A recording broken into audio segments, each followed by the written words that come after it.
இமோஷனலா நம்ம வீக் ஆகிறது உண்டு, ரொம்ப யோசிக்கிறது உண்டு, ரொம்ப துக்கப்படுறது உண்டு, டிப்ரெஷனுக்குள்ள போகிறது உண்டு. காரணம் என்ன தெரியுமா?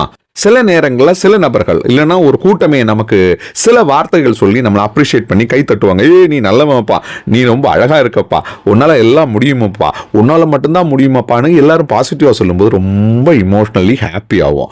அதே நபர்கள் என்ன பண்ணுவாங்கன்னா ஒரு கட்டத்தில் அந்த அளவுக்கெல்லாம் நீங்க கிடையாது, எல்லாத்துக்கும் காரணம் நீங்க தான், நீங்க ஒரு மிகப்பெரிய திருடன் பார்த்தீங்களா, நீங்க சரியில்லை, நீங்க அழுக்கா இருக்கிறீங்க, நீங்க பொய் சொல்றீங்க, நீங்க ஒரு திருடன், ஏதாவது இப்படி சொல்லிட்டாங்கன்னு வைங்க.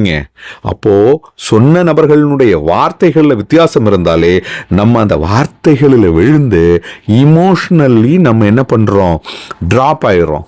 நல்லா யோசிச்சு பாருங்க, ஆகிறதுண்டா இல்லையா? நம்ம நல்லதுன்னு சொல்லும்போது சந்தோஷப்பட்டிருக்கோம், நாம மோசம்னு சொல்லும்போது வருத்தப்பட்டிருக்கோம். அதே நபர் சொல்லும்போது அதே நபர் ரெண்டு வார்த்தைகளை பயன்படுத்தும் போது சந்தோஷமான வார்த்தைகளுக்கு நாம கொடுக்கக்கூடிய அந்த சந்தோஷமான இமோஷன்ஸ் மற்றதுக்கு இருக்கிறது இல்லை. இப்போ சொன்ன நபர் ஒண்ணு, வார்த்தைகள் வரக்கூடிய மாற்றத்துல தான் நமக்கான இமோஷன்ஸ் ஒளிஞ்சுக்கிட்டு இருக்குன்னா அந்த வார்த்தைகளை நம்ம விழுந்துக்கிட்டோம்னு அர்த்தம். அவர் சொன்ன அந்த வார்த்தைகள்ல தான் நாம உயிர் வாழணும்னு அர்த்தம். நமக்கு நாமளே மரியாதை கொடுக்காம, நமக்கு நாமே நம்பிக்கை வைக்காம, நமக்கு நாமளே உருவாகக்கூடிய அந்த தன்னம்பிக்கையில நம்ம இல்லை, மற்றவங்களுடைய அபிப்பிராயத்துல, மற்றவங்களுடைய ஒப்பீனியன்ல, மற்றவங்களுடைய சிந்தனையில, மற்றவங்க என்ன நினைப்பாங்க, என்ன பேசுறாங்க என்கின்றதுல வாழ்ந்துகிட்டு இருந்தா பிரம்மாண்டமா அழகாக சிறப்பாக சந்தோஷமா எப்பங்க வாழ்றது?